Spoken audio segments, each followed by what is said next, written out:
Alrighty, so welcome to Mushroom Foraging 101. I may have to awkwardly say next since Andrew is helping me with my slides. So we'll go to the next one over there. So in general, Wisconsin is really good for foraging. Oh, hi, Kathleen. There are a lot of harvestable areas. The state parks in Wisconsin, as well as most natural areas, state forests, and trails are harvestable as long as you're using the materials for personal consumption. In some areas, it's best to double check if you can harvest, for resale and things like that. And of course, it's always a good idea to go and double check the regulations of each site before you visit. Some state natural areas specifically are under heavier restrictions because they have restoration and endangered species programs going on there. So the DNR has a really great website that will tell you what activities are allowed at each site. And of course, there are City of Madison parks, as well as Dane County parks. There are a couple of conservation parks in Madison that, again, you can check their website. They'll have the explicit guidelines laid out. And there are, of course, private landowners who welcome foragers. Just make sure to get permission from folks. There are a lot of lands in Wisconsin enrolled in the public access program. Most of those are for deer and turkey hunting, but if they have a wooded area, they can be really great for fungi harvesting as well. So you can check out that public access map at the DNR's website as well. And then we'll move on to some of our harvesting guidelines. So first of all, in having an ethical and sustainable harvest is positive identification. You want to make sure you're harvesting the correct species so that you can take it home and eat it up or use it how you'd like and not have a wasted harvest. With fungi, it's really a good idea to harvest one specimen per ID before you take, a whole bunch, especially if you want to take a spore print, which is something we can get to a little bit later. That can help with ID of some more tricky species.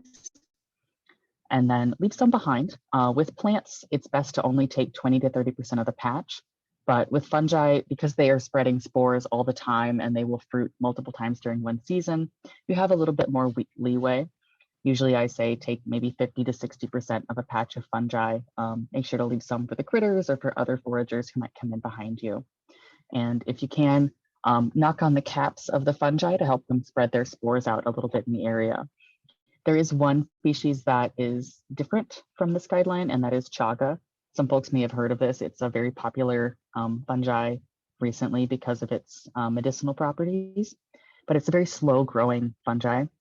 So it's best to only harvest those from mature stands and make sure that there are other chaga specimens in the area before you take a mature specimen.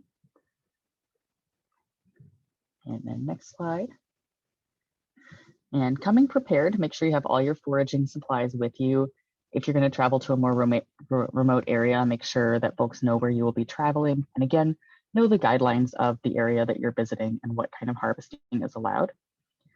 We encourage folks to give thanks in knowing the history of the land, leaving some fresh water for the plants in the area, and advocating for conservation even when you're not in the field or on the trail. So citizen advocates are always really awesome at helping our state preserve our natural areas. And of course, leave no trace. Take care if you're going off the trail. A lot of the best specimens are found sort of deeper in the woods. So be mindful where you're walking and look out for endangered plants. And I always like to bring an extra plastic grocery bag with me just to pick up all of the fun litter in public parks. And mushroom safety, again, number one is positive identification. We're going to be covering some very beginner-friendly species today, but when you get into the more advanced fungi like the Agaricus genus, you really want to know what you're looking at and make sure that you're not going to have a bad reaction. And washing everything thoroughly, checking for bugs, especially in older specimens, you may get some fun bugs trying to eat up the mushroom that you would like to eat. So make sure you cut it open and double check that it's extra clean. You can use a soft vegetable brush or an extra soft toothbrush to remove grit and dirt from the gills of your mushrooms. And then make sure that they are cooked or pickled thoroughly. A lot of raw mushrooms can cause stomach upset, especially the wild forage varieties. And It's a good idea to not eat too much of a species that you haven't tried before. If you find a really nice patch, take them home, preserve them in your fridge, and maybe have a small serving for dinner that night and see that you don't have any bad reactions, because even species that are generally safe have a lot of unique proteins and enzymes, and individual people can have allergic or just intolerance reaction to certain species of fungi. And again, knowing your species, there are a couple of edible mushrooms that are totally safe to eat unless you combine them with alcohol. And those are in the inky cap genus. So knowing which species you've got will make you aware that if you're gonna have those with your risotto, maybe you should skip the wine that night. And of course, we'll get into a little bit more about identification there, so you can start to know your species a bit better. So one of the biggest indicators for mushrooms is their habitat. Some species are wood decayers. They'll only grow on living or dead. Some will grow on the ground that is next to a tree. They'll be associated with the roots of a certain tree species. And some will grow out in grassy areas not associated with tree species. Another identification characteristic is the season in which it's fruiting, especially in oysters. That can help you tell them apart from, do I have a fall oyster? Do I have a spring one, or a summer species? So paying attention to what time of year can help you sort those out. Growth habit, is it a single fungus growing by itself, or does it come in little clusters? Is it making a fairy ring? Is it a lot of layered shelves like oyster mushrooms tend to grow in? That can be a really good indicator as well. And the form of the mushroom itself, is it a simple shelf that's growing off of a tree? Does it have a stem and a cap like your classic mushroom illustration? Is it a puffball style or an earthball style, etc.? Can really help you sort those out. And excuse me, does it have gills or does it have pores? This is a really big identifying characteristic.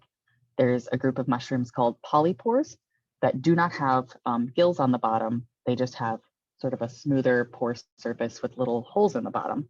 And those, a lot of them tend to grow on trees, and those are somewhat easier to identify in my experience. Whereas your gilled mushrooms, you can get into things that, well, it's got a creamy brown cap and it's got gills and a stem, and it could be one of many hundreds of mushroom varieties. So paying attention to what those gills look like can help you start identifying the more complex mushrooms. What does the stem look like? In fungi, sometimes the stem is called a stipe. I will use the term interchangeably in this presentation.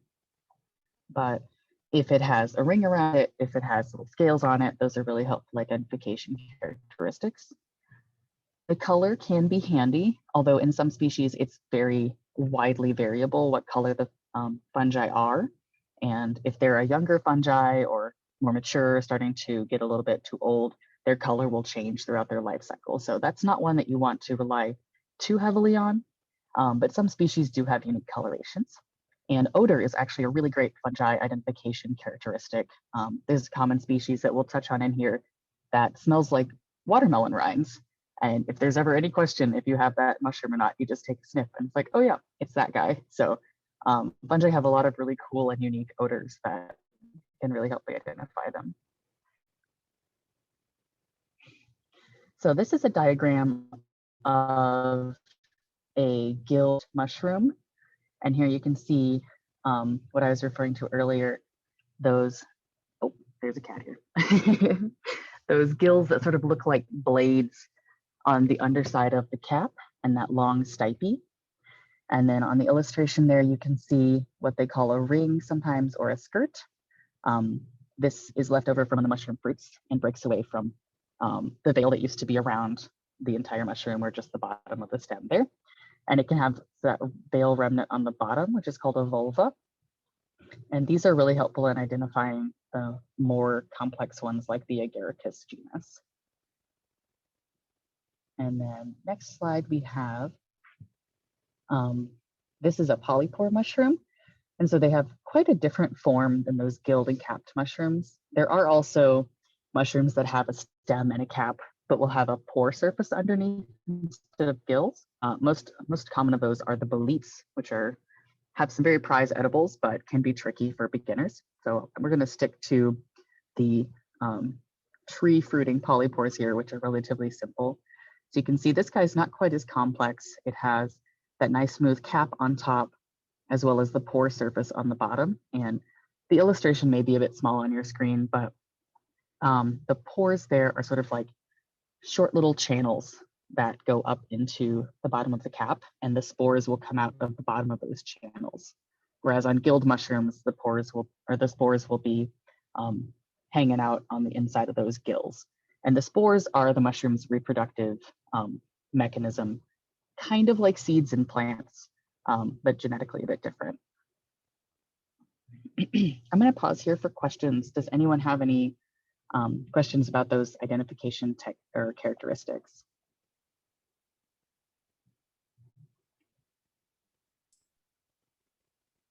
It doesn't look like we have any questions in the chat currently. All right, we'll keep it moving on. And if you think of anything, feel free to throw it in the chat. Thank you, Andrew. Yeah.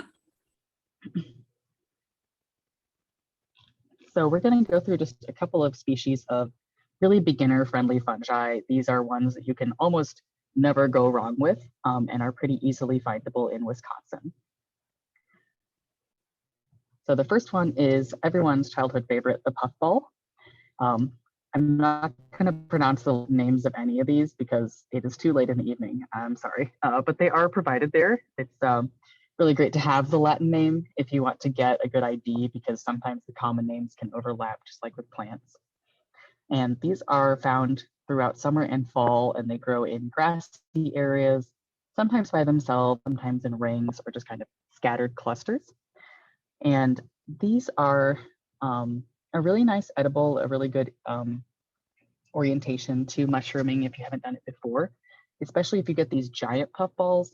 There's not really a look-alike for them. If we go to our next slide, you can see an important identification characteristic for these is what the pore surface looks like. So for puffball style mushrooms, the pore surface is on the inside, and when they mature, they'll pop open like a balloon and shoot those pores out everywhere. So for puffballs, you want to make sure those pores are still young and pure white throughout the middle, and that way they will be extra tasty and fresh. If you see a puffball that's gone yellow, it is too old, unfortunately. You can kick it and help spread those spores, and hopefully some new ones will show up. There are some lookalikes that are called earth balls, but they are generally very small, about the size of a golf ball. And if you cut those open, they will be brown on the inside, and those you do not want to try to eat. And let me think. Oh yeah, there are some early stages of capped mushrooms that start out looking like a little egg. And if you cut those open down the middle with your knife, you will see the little outline of like a mushroom head on the inside. So you want to make sure it's a puffball by slicing it through the middle and making sure it's just all one color, that nice creamy white. And our next one, of course, is everybody's spring favorite, the morel. There are a couple of different morel species in this area that are edible: the yellow morel, black morel, and the half-free morel. And I will address the false morel in a couple of slides here. But these are found in late spring. They're really sensitive to soil temperature. So morel hunters will pay attention to the USDA soil temperature map or go out and take measurements of their own. They grow on soil, and they're usually associated with elm, oak, and apple trees, sometimes pine for black morels. So you will find these in forests or in old abandoned apple orchards. And they really love forest fires, especially out west. There are some huge morel harvests that happen after wildfires in the oak forest. But the same is true in Wisconsin, especially now that we have more prescribed fires coming into the state. So keep your eye out for dead elm or dead ash trees and old apple orchards. They're a great spot to find morels, but I know folks who have found them in prairies, who have found them in their yards. It's just a matter of being able to find them through all the grass. So they have that very distinctive honeycomb pore surface, as well as a hollow stem. This is a major identification characteristic when you're differentiating between true morels and false morels. There will be a photo later on, but if you cut that stem in half, a true morel should not have any chambering or extra flesh in the middle of that stem. And our next slide is a couple of photos of the different morel species. You can see the black morel on the left, and the one on the far right-hand side has been cut in half. So you can see that it's entirely hollow there. And on the right, you have the half-free morel, which has a slightly different cap shape, but will still have that honeycomb texture in the middle and that hollow stem. And our next slide is an even better photo of that. So completely hollow on the inside with those lovely little chambers there. And I know some folks get a bit nervous about the false morels, but you can see on the next slide here, the caps are really quite different. Once you get your mushroom eyes trained, you'll be able to tell the difference right away. But if you want to be extra double sure, cut them open. The false morels have a lot of chambering and different colors on the inside of that stem. You do not have the hollow.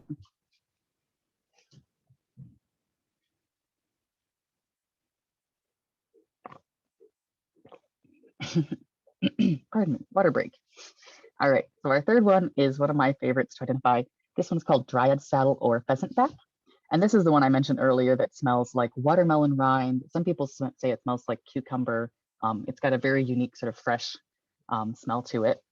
And this one fruits almost all the way through the growing season, late spring to fall, as long as it's a little bit warm. And it will have these kidney-shaped or semicircular shelves with a very short stipe. Sometimes if they're young, they don't have a stipe, so they can be connected directly to the tree. And they have these pheasant feather textures on their cap, which is where they get their name of pheasant backs. These grow on living or recently dead deciduous trees, maple, poplar, elm, etc. I find them a lot on dead elm trees around my farm, but there'll be pretty much any hardwood that has fallen over in the forest can have a pheasant back on it. And they have really unique like angular pores, which will be a picture on our next slide, as well as that watermelon rind odor. And these guys do get a bit woody, so we tend to only harvest the young specimens, or you can take your knife and sort of cut off the outer edge where it gets softer, and that you can fry up in a stir fry or bake and make some vegan bacon bits. If you do find an older specimen, you can chop it up and use it to make like a soup stock or a broth as well. And our next slide, we got a couple of more photos.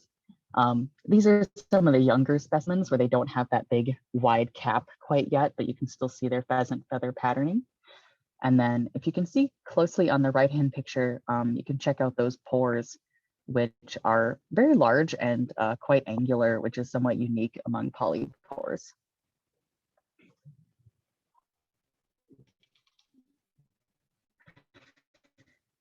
Our next species will be oysters, which is actually an entire genus. And there are a lot of different variations in oysters, but their gills are very distinctive. So there are species that fruit in spring, species that fruit in fall, and some species that will fruit throughout the entire growing season. You can almost always find oysters if there's enough rain in the woods. Their gills will be evenly spaced. A lot of authors describe them as being sort of like a knife edge, very feathery, very light, almost like when you ruffle through the pages of a book. They have really great texture. And they will descend all the way down the stalk. So on some gilled mushrooms, the gills will stop when the stalk starts, and you'll have this very definitive cutoff. But with oysters, those gills keep descending and will go almost all the way down the stipe sometimes. These grow on living or recently dead deciduous trees, willows, aspen, and a lot of them grow on oaks. They prefer oaks, but they'll grow on a lot of different species. And they grow in these little clusters like you can see here. There is an invasive species called the golden oyster, which you'll probably see in your neighborhood. If you didn't see it this summer, keep an eye out next summer. It is very bright yellow, and it will grow in huge clusters, especially on dying or dead trees. I see those again on elm trees, but that's just we have dead elm trees on our farm. And those are invasive, so do not worry about saving any of those specimens or trying to spread their spores. Just eat them up, and if you feel like doing some community science, you can help report the golden oysters to the DNR or to any other, like the university may have a tracking program going on. Depends what grants are in season that year. So on our next slide, you can see a couple of different species of oyster. these are the gray oyster and the angel wing oyster.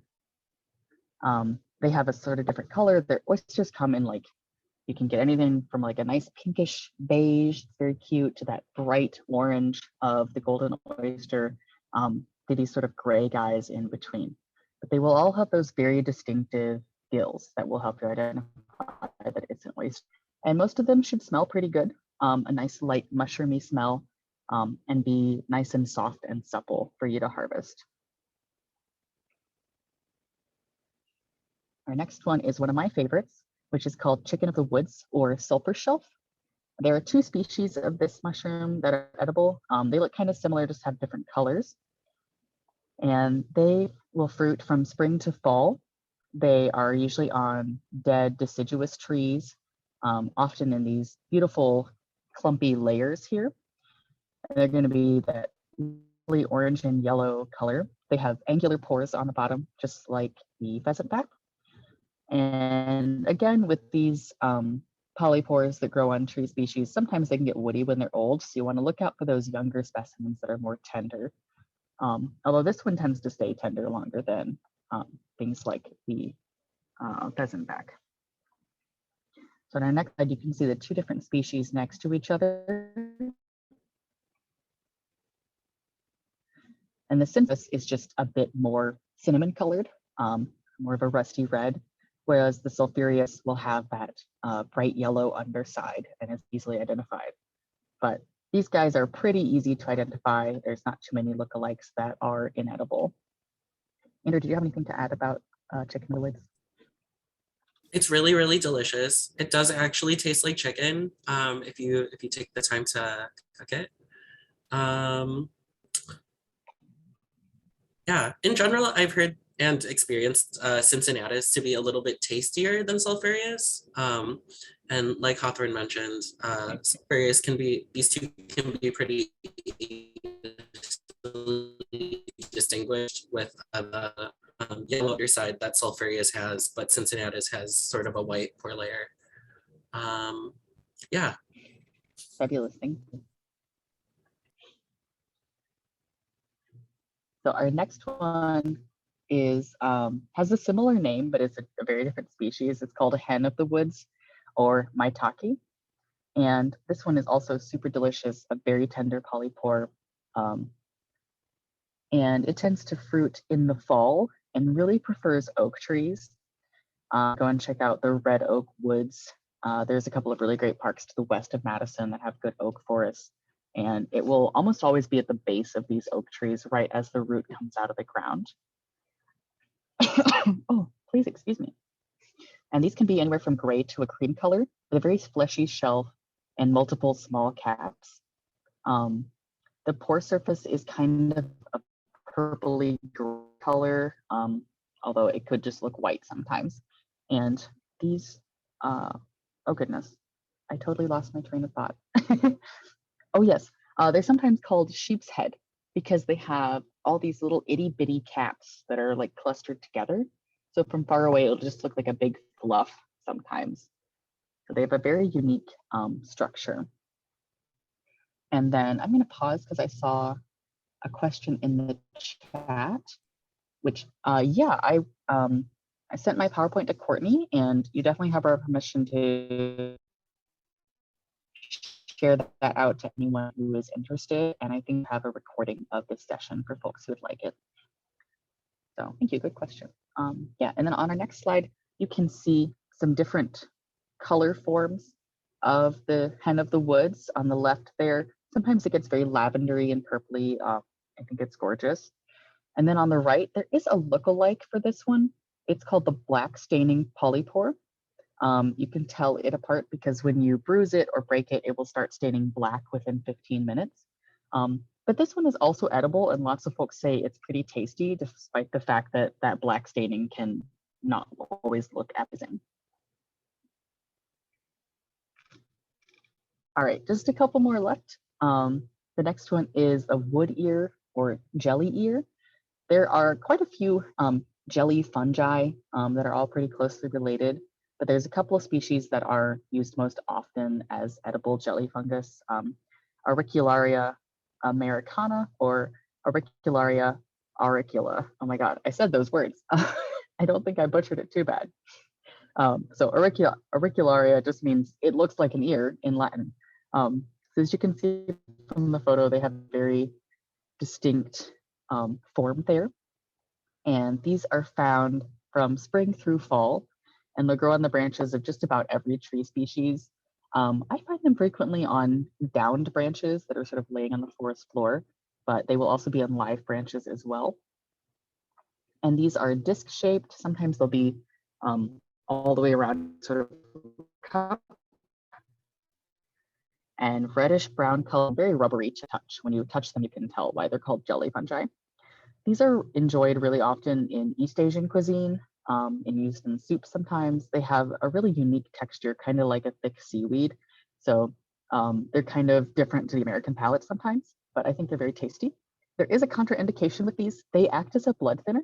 So if you are already taking blood thinners, you may want to be cautious if you want to explore jelly ears and just have a small serving of those. And I'm gonna pause again for our question in the chat. Thank you for these great questions, folks. So the black staining polypore, why does it stain black after harvesting? That is just one of those fabulous fungal chemical reactions. So it has a constituent in it that when it's oxidized turns black. And there are fungi that will stain blue, will stain yellow, purple, all sorts of different colors. And once you get to more advanced identification, that's a really helpful characteristic for identification of a lot of species. I don't know, do you know any more specifics about the science of that black staining polypore, Andrew? Yeah, I was just trying to do some quick Googling, and I've come up a little bit short. I don't know exactly what the compound is that when it reacts with oxygen turns black. Mm-hmm. But again, that is a really straightforward way to know whether or not you've got black staining polypore or not. Mm-hmm. Thank you. Oh, here's another quick question. Oh yeah. What would you consider small or good size estimate to harvest chicken of this? For chicken of the woods, because it stays tender for quite a while, there are bunches that get to be as big as volleyballs that are still quite edible and harvestable. With that mushroom, what really makes the difference is how long it has been since it rained or how long it's been since it fruited. If it fruited like 4 days ago and it's just kind of been sitting there on the tree, it could start to get woody or start to get a bit icky. So with chicken of the woods and hen of the woods specifically, you want to break it open and sort of investigate the bottom of the fungus and make sure it's not starting to get mushy or moldy or anything. With woodier fungi like the pheasant back, they can sort of keep growing throughout the growing season. So there'll be a pheasant back that's just been there for months. And with that one, it's best to sort of manually manipulate the fungus and see where the flexible part ends and just harvest either the smaller specimens nearby or the outer, 2 or 3 inches that are still flexible. Yeah, as far as I agree with all of that. As far as like a good size for harvesting chicken of the woods, I would say like if it's palm sized or like hand sized or larger, then that's generally a good time to get it. They can get a little bit woody as they get older, like Hawthorn mentioned as well. And then we have one other question quick, which is just, is cooking these different mushrooms recommended? And I would say the answer is yes. Yes, you want to cook all of these guys. And usually with these, we don't go into specifics because you can chop and saute these guys. You can put some butter on them and bake them for a short amount, or you can include them in soups, especially the woodier ones. And the jelly ears are really good in soups as well. There are lots of great mushroom recipes online, but yeah, these are not like the little button mushrooms you get at the grocery store. We don't recommend eating any of these raw. Good questions, folks. So yeah, if we go to our next slide, you can see a couple more photos of the jelly ears. I think they have such a beautiful color, especially when you look with the light behind them. It is so much like ear cartilage. You can see the red with the light shining through behind it. And these are very fun, even if you're not super into the texture, they're really fun to harvest, and they're just a cool species type to explore. All right, and our final species is another really great delectable one, the chanterelle. And there are a couple of different species of chanterelles. They will fruit through the spring, summer, and fall, depending on the species. They like to fruit near hardwood or conifer trees in the forest duff. Some of them really like sandy soils or piney soils. I find a lot of chanterelles in southern Wisconsin on sandy slopes or bluffs. And they've got a really unique form. It's usually described as a funnel-shaped cap with a nice wavy edge. And they can be any color from like white to pink to bright orange or this lovely gold, as you see in the photo here. And a lot of them will have a scent that folks describe as apricot. I personally have a hard time picking up on that scent. I have harvested some of these golden chanterelles in the pine woods up north, and to me, they smelled like black pepper. So I think there's a little species variability, and there's also just a people's nose variability. And these ones are really unique. Their pore surface looks like gills, but these are actually false gills. So their pore surface has sort of folded up and made ridges like a mountain range. And the pores will sporulate, or sorry, the spores will sporulate off of those gill ridges, but they're not like the oysters where you can run your thumb along them like a book edge. These will be very firm, distinct ridges. And they will run almost all the way down the stipe, but usually tend to fade towards the bottom. And our next slide, we have a couple of different species you can see. Cinnabarinus with that beautiful cinnamon color. Yeah, chanterelles will come in just about every shade of yellow and orange, as well as some pink ones.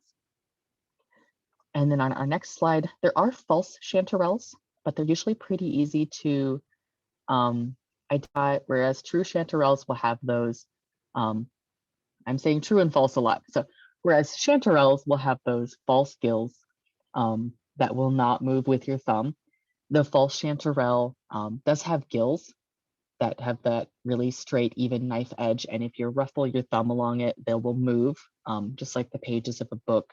So you don't want to be trying those false chanterelles.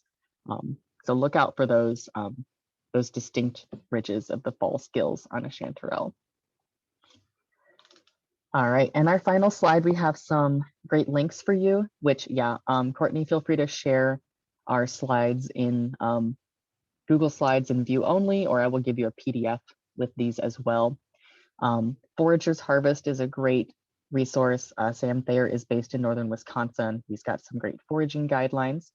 WisconsinMushrooms.com, MushroomExpert.com, TheMushroomHunter.com, and iNaturalist is also a great website that is also an app that you can use on your phone. And if you submit a photo, you can get community input to help you identify mushrooms. And Madison Mycological Society also has a group / project, I don't know what the name of it is, on iNaturalist, where we're doing community science to help identify as many species as we can.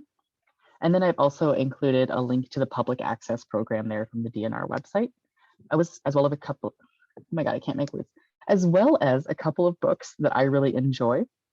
The Complete Mushroom Hunter by Gary Linkoff.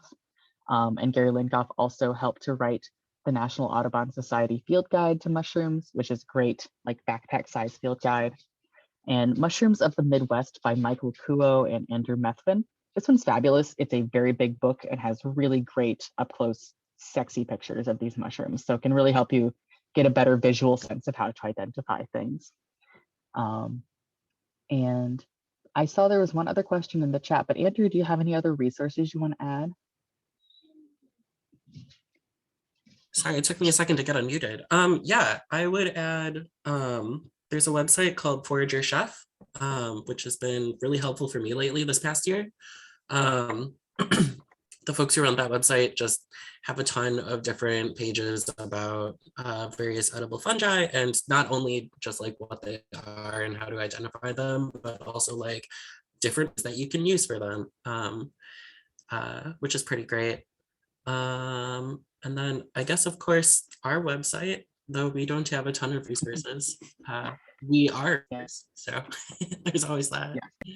And we have a Facebook page and a mailing list. You're welcome to always submit photos for ID to our Facebook page. And the Forager Chef reminded me of, there's a fabulous, fabulous lady on TikTok and on Instagram called the Black Forager. Her name is Alexis Nicole. She does both plants and fungi, but she has fabulous recipes, and I think almost all of them are vegan. Highly recommend following her. So I will add Forager Chef to these slides before I send them out. All right, I'm gonna look into our chat for questions here. First one is, what are your thoughts on soaking or rinsing versus just wiping them off? I think that really depends on the state of the mushrooms that you find. If you know that they're really fresh, especially like morels, if they've just fruited that morning, they should, if you want to wipe them off, you can. I like to always give mine a quick dunk at least, if not a longer soaking. Because even if they are freshly sprouted, you can get like sand and grit in there, and it's just not fun to chew on. Any thoughts on that one? Oh, I can get into. So, yeah, I usually do a short soak with anything that I've harvested from the wild in just some salt water, usually for about like 5 minutes or so. That's true, especially for morels. Like if I'm in a sandy place, and like I just want to make sure that there aren't any weird grubs like hanging out in any of those honeycomb folds. So usually I'll like cut them in half and then like throw them in some salt water for like 5 or 10 minutes, and then I do that right before like cooking them. For storage, like I don't recommend like soaking them and then throwing them in your fridge, because that's just a recipe to get other molds to grow on the fungus, to grow on the mushrooms, which you don't want. So yeah. Yeah, we get the storage question sometimes too. So if you're not going to cook them right away, I like to put them in either a very loose open plastic grocery bag or a paper bag, and put a lightly damp washcloth in there, or not washcloth, paper towel in there to keep them from drying out too much, but you don't want them to be super duper wet, because yeah, like Andrew said, that can just cause them to mold prematurely. And most wild mushrooms can go maybe a day or two in your fridge. Some of the hardier ones can last up to a week. And then you want to do your final rinsing or dunking right before you cook them. And that can help them plump back up if they've dried out in the fridge. Good question. And then our next one was, are there any easy indicators to stay away from mushrooms that you don't want to eat? And sadly, the answer is no, because fungi is such a wildly diverse kingdom, and even ones that look very similar can be a different species or different genus. The best thing to do is just know your individual species, and identify it positive, and are relatively easy to do on your own. But like I say, there are more complex or subtle species to identify, and those are really great to go out with experienced foragers and get a hands on look at them, see what their texture's like, see what their odor is like.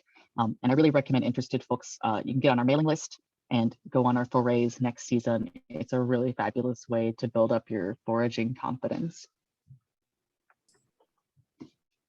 Yeah, and I think, I don't remember if we mentioned this or not, but the bulk of our events are actually free and open to the public. So you're welcome to come along, bring a friend, bring children, bring whoever you want, whoever's interested. Going out in a big group is always really helpful, because we have a lot of experienced folks come out with us, and we all have our own expertise and knowledge about different things that we can share when we all come together, which is helpful, safely, of course, during a pandemic. So. Thank you so much. Yeah, and feel oh, go ahead. I was just going to say thank you guys, and yeah, do a last shout out for any more questions. I think there is a couple more in the chat. We got one thanks from Brianna. Oh, and then a question from Kim. What's in season this time of year in this area? I'm laughing because we're pretty much close to the end of the season. I did find one stray puffball this past Thanksgiving weekend while I was out for a hike, which was funny because I wasn't expecting to find anything. Normally, I guess I would say that, the season will sort of start up again, depending on the weather in March and April of next year. Yeah. There is one edible one that will grow through the winter that's called the velvet foot. But it's not like rare or anything, but it's a pretty singular mushroom. It doesn't grow in big clusters, so it can sometimes be hard to find. But yeah, we're just about at the end of the season here. You may find some stray like pheasant back, but most of them are going to be pretty woody at this time of year, unfortunately.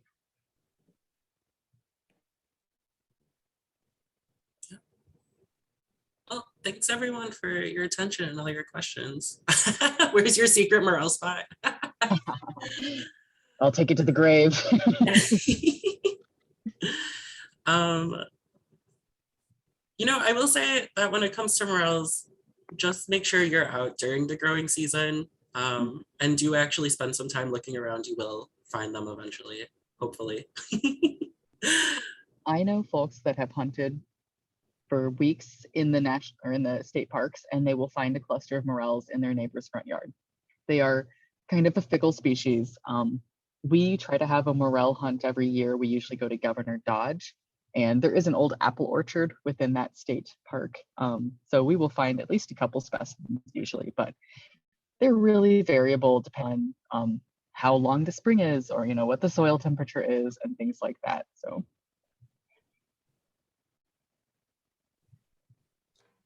Awesome. Thank you, Hawthorn. Thank you, Andrew. And yeah, I put it in the chat, but feel free to email me. My email address there if you guys want the PowerPoint. And like I said, this presentation was recorded, so it'll be on the library's YouTube channel by the end of the week, if not maybe even tomorrow. So thanks again, guys, and thanks everyone for coming. Thank you so much, Courtney. Thanks, guys. Have a good night.